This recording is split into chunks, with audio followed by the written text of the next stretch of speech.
The Moss Man. There, it was in the paper, the article announcing the discovery of Battleite, the new germ killer derived from moss. Hodgins scanned it eagerly and felt a hot rage boiling up within him.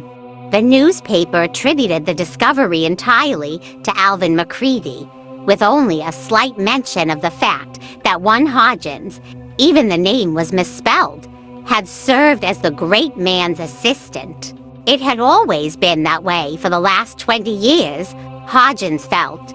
He had shared equally in the work, and MacReady had usurped the credit. During all this time, Hodgins had said nothing, merely brooded. And when a man, even a scientist, broods for 20 years, a deadly solution is sometimes decided in seconds, unpremeditated. It all happened in a blaze of fiery anger. No one saw Hodgins swing the shovel, least of all MacReady, who was stooping to examine the last clump of moss he would ever see. It was done, and there was no time for useless regrets. Better for Hodgins to hide the evidence of his crime, and quickly.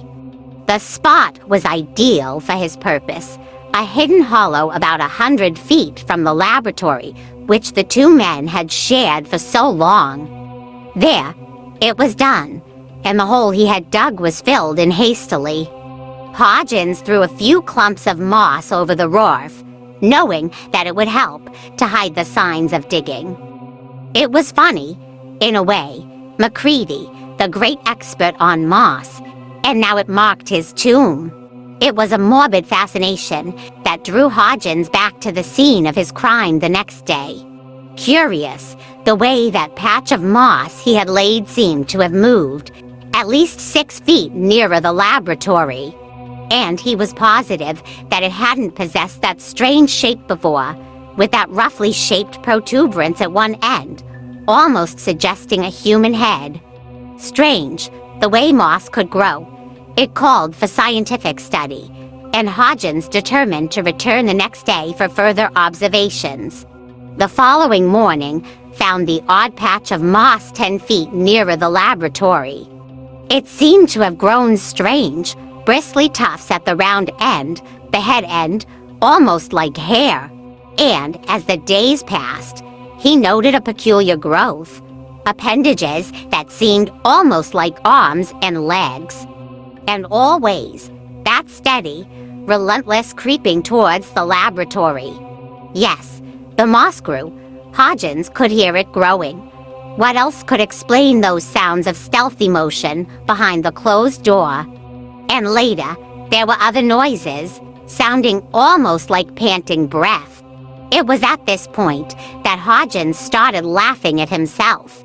It was ridiculous for him, a scientist, to entertain the strange fears that crowded his mind. It was a new type of moss, that was all, a fast-growing, oddly shaped specimen that would make him famous as its discoverer.